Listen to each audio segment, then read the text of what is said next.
Obviously, very busy year last year, getting to the end of the season. Very active schedule the last couple years. So, how important have these last few months been in terms of rest and recovery? Oh man, I when I was fighting for Bellator, I was wanting more fights, and it was kind of hard. So I feel so blessed. I'm so happy to be fighting for PFL and getting multiple fights, taking care of my family. Um, but the crazy thing is like when I before I fought Godzi, I tore my knee completely like 2 months before, and I almost canceled that fight. But I had a surgeon that called me and he's like, "Man, we'll drain your knee every Friday. We'll give you plasma shots. You can make it this fight." And so right after Saudi Arabia, when I fought Godzi and I lost, I landed on Monday and had surgery Tuesday morning. And I pretty much just rested and healed up, and I'm good now. I'm so excited. When I fought Godzi, I couldn't wrestle, I couldn't shoot, I couldn't kick, and man, I'm back. I feel great. I'm gonna win this tournament. I mean, you have that unique situation at 155. The defending champion actually is part of the bracket. I mean, is that something like that? Look, no one wants to look too far ahead, but I'd imagine that's that storybook scenario. Get to the end of this and get a chance to run that one again. Oh, 100%, man. There's nobody that I'd rather fight right now than Godzi.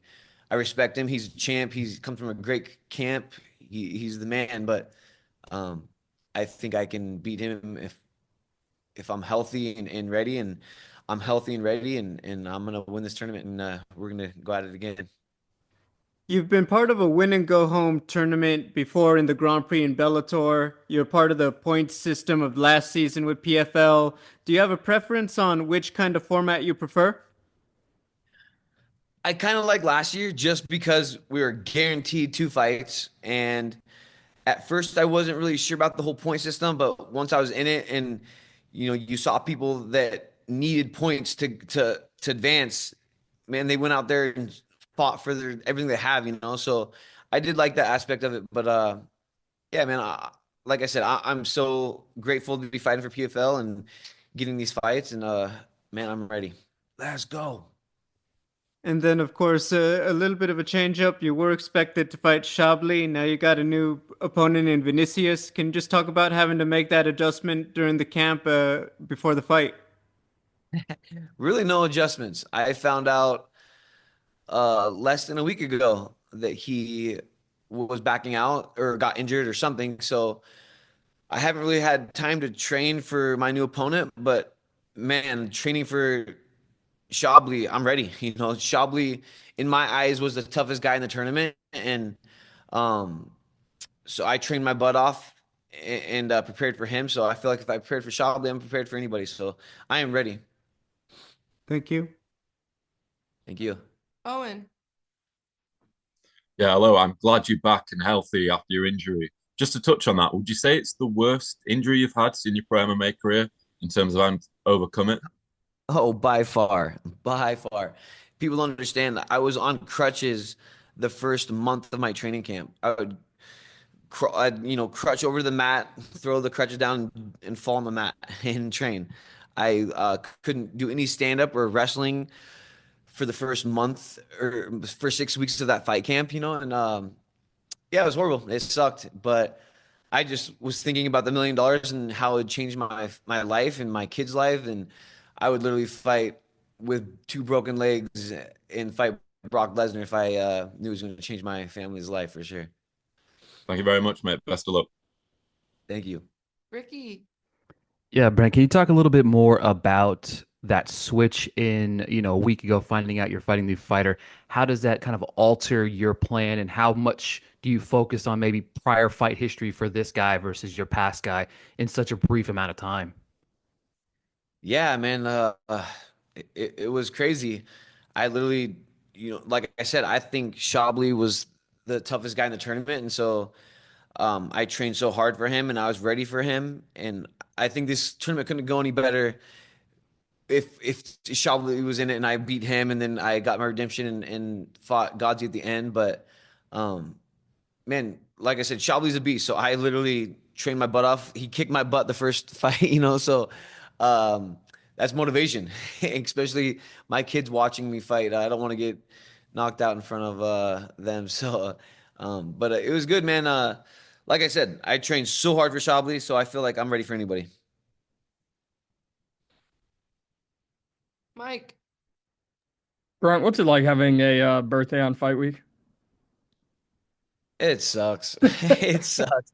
Uh, Last year in the season, my birthday was on the day I fought. I fought on my birthday, which was cool because I fought and then afterwards I celebrated and eat cake.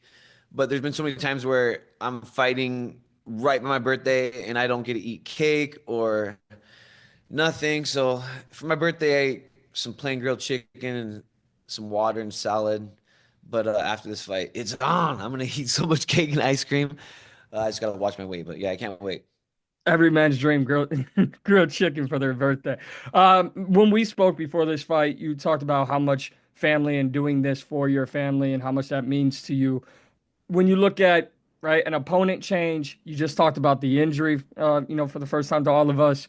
Is this another step in that journey of showing your kids, hey, I can come back. People may be counting me out. I overcame this injury. I'm in this new opportunity, and I can go and achieve anything. Oh, 100%, man. My kids saw me on crutches for months, barely walking and training my butt off and dieting. And I think that them seeing that, you might not see the reflection or what it's doing to them, but long term, I think that it's going to impact them and know what hard work and believing in yourself can do and everything. And, there's a little part of me like, man, my knees, it's so messed up right now. I don't know if it's going to get better by the time this season starts. And, um, it did, man. And I had surgery. I feel so much better. I'm so grateful, and I can't wait to go out there and put a show. I know you talked about liking last year's format with the regular season and the points because you were guaranteed two fights. When you look at the move for the PFL from a business standpoint, how do you feel it's going to be the most beneficial for the fighters involved and the promotion moving forward? Yeah, I think it's good. I think this year the format, one shot. If you lose, you go home. I think that's more how tournaments and go. So I feel like this is probably better for the fans and stuff like that. But yeah, like I said, I like having two fights guaranteed. That was cool. But yeah, I think this is more of a legit format tournament. You lose, you go home. But yeah, like I said, I like them both, but I like last year's better because like I said, we had two fights guaranteed. So Thanks for the time and happy belated. thank you. Brent, that was awesome with Fight Bananas. Obviously, just turned 40. Happy birthday. Yeah, thank you. We've seen a lot of fighters starting to fight older and older. How much longer do you want to do this? And do you have any plans for coaching or otherwise after? Yeah, I mean, right now I feel good. I told myself I'll think about retiring if I can't keep up with the guys in the gym and if I start losing fights, like multiple fights or whatever. But man, I feel good. I'm in the gym training so hard, training 3 times a day. I'm training with all these young kids and I'm just beating them up. So I just don't see me retiring anytime soon. Maybe in the next couple years or so, but I have a goal that I want to get to before I retire, just like financially and all that stuff. So not yet, not yet. You've obviously been very complimentary of Chablis. Very probably the toughest guy in the tournament. Is there a lot of disappointment that you will not be able to avenge that loss, or do you welcome what you consider an easier matchup? I've been going through like a lot of emotions. Like there at first, I was like, "Dang man, I trained so hard for Chablis, and it'd be so cool to get that win, because he beat me last time." And then there's also another side of me, like, man, I'm not fighting Chablis. I'm not fighting the toughest guy in the tournament. I'm fighting some guy that I really had no idea anything about, but I feel both good and bad about it. It would be cool to get revenge that loss, but yeah, here we go. And it's also like I tried to look up footage about on my opponent. I haven't found no footage. I haven't found anything. I don't know nothing about this guy. I'm just gonna go out there and beat him up. So let's go. You may have already answered my next question, but I was going to say Vinicius is obviously an alternate, an underdog. The last couple of weeks have been pretty good for a lot of the alternates and the underdogs. Was there anything I was going to ask? Was there anything specific you felt like you needed to look out for with Not really. I mean, just I was training for Chablis. He's an Orthodox. Now I'm fighting Vinicius, and he switches and he likes to go southpaw a lot. So that's different. And he's obviously taller. He's 6'1". I think he has like a 74-inch reach. Just a little bit different body style, obviously, than Chablis. So, a few things that I have to adjust or whatever, but I feel ready. I'm confident. I'm ready to go out there and to die, man. I'm ready to go out there and win for sure. Thank you. Brent, you're going into your 15th career as a professional mixed martial artist. How have what do you credit your longevity to, and what do you think you'll need to do to continue moving forward with that long career? What I think, man, it's crazy because like when I first started training, we used to just spar and beat the crap out of each other every single day, all day long, and I think now that, you know, I've been doing it for so long and you see results of other people training, how they used to train. Like, I think we're just training smarter now. We're not in there concussing each other every single day. And I think if you have a good fight camp with good training partners and a good coach and there's no ego, then, I think that's a big part of lasting long in the sport, So, and I feel great. Obviously I eat super healthy and I train my butt off. I know after fights I eat nothing but cake and stuff like that for a couple weeks, but other than that, man, I feel like I'm doing everything good.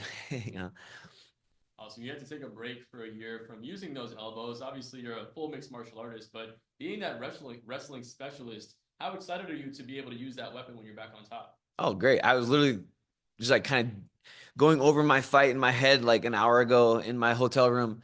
And I was thinking about those 12 to 6 elbows and those elbows as soon as I get on top or wherever. And it's gonna be brutal, man. It's gonna be brutal. I can't wait to do those 12 to 6 elbows. Awesome. And then being in Orlando, is the family going to be here to enjoy a little bit of the attractions afterwards? I wish. I tried to talk my wife into bringing the 3 kids, but she's like, "Man, I want a break," So no, my kids are not here, which I miss them dearly, and I can't wait to go home and see them. Thank you so much and good luck. Thank you. Still here with Combat Casuals. Now, you won your world title against Michael Chandler almost 8 years ago now. Back then, did you think 8 years down the line that you would be looking at fighting for another world title just a couple of months after your 40th birthday? No, I did not, but I think the biggest thing is just working hard and believing in yourself. I feel if you believe in yourself and you work hard, like it will open up doors that you never expected and or could have seen. So I just day by day just grind and work my butt off, and I always believe in myself no matter what. And yeah, I think that's a humongous part to it for sure. Now, looking ahead at the finale, there's the possibility of rematching Godzi for the world title again. Is that fight something that you hope to have, or would you prefer to fight somebody new? Hell no, I want Godzi in the finals. Um, yeah, I want him in the finals. He beat me in Saudi Arabia, which sucks. But like I said, I'm not gonna take anything away from him and his win because an awesome fighter. He comes from a great camp. He's the man. I can't remember how many wins he won in a row, but so I'm not gonna take nothing away from that. But I just feel like I could have performed a lot better with not being injured. And man, I want that fight. It'd be awesome. And last one for me. When game planning for this tournament and kind of looking at the bracket system, you're facing down the possibility of having a rematch in the semifinals and in the finale. Is that something that you hope for, or would you maybe like to get a new name in there at some point? Yeah. So you're saying that I'm gonna win and then I'm gonna fight Clay Collard maybe the next because he's in my bracket. Yeah. So I like Clay Collard. He's the man. We hung out a little bit after the fight and we talked. I respect him. He's a cool dude. Honestly, I would not want to fight him again. Just because I like him. He's a cool dude, But and so I think it'd be cool to get a fresh name. And I think that's Alfie Davis or whatever. And he's a tough guy, so I think it'd be cool to get a fresh fight. But man, at the same time, I want Clay to win his fight, So, yeah, the end point, the goal for me is to fight Godzi for the title. Thank you so much. Thank you. All right, we got one Zoom straggler, Carlito. Yes, man, it's an honor to get a chance to finally talk to you. Good to be back on the PFL media and talk about, what's your experience like to the PFL and Bellator, and what have you taken away from that? Like, what's the difference between them, or Like your what? all-time, like, what's your favorite moment, I guess you can say. Oh, for Bellator, obviously, when I fought in Madison Square Garden and fought Michael Chandler, that was crazy. I just remember walking out of the room, going into the cage, and it was like just layers and layers of people, and it was so loud. And then obviously winning the belt, that was amazing. But man, I feel like every fight for me is the biggest fight ever, So, um, but I think definitely the biggest thing for me was obviously winning the belt in Madison Square Garden. Absolutely. That's such an iconic spot. It was good a chance to talk to you, bro. Appreciate you. Good luck. Thank you. One more for you, Brent. Mhm. I have to ask, you've shared the cage with Michael Chandler twice. Have you been keeping up with him since he's left the promotion and gone to the UFC? Yeah, I have, and it's weird because like when we rematched in Hawaii, he we were standing up. I dropped him, I think in the first or second, and then after that, he just wrestled me. He didn't want to stand up with me. He was taking me down, which was smart, But then I see him go to the UFC, and he's fighting so crazily stupid. I feel, just like his hands down, just brawling. And I'm like, man, I wish he would have fought me like that. That would have been cool. But yeah, man, Michael's tough for sure. It's just weird how he's fighting to me lately. It just seems. I know it's super entertaining and exciting, but I feel like that can only get you so far. But man, I can't say nothing about Michael Chandler. He's tough and he's made a good living and done some great things. So even though I don't like him and he's a little shithead, good job, man. Thank you.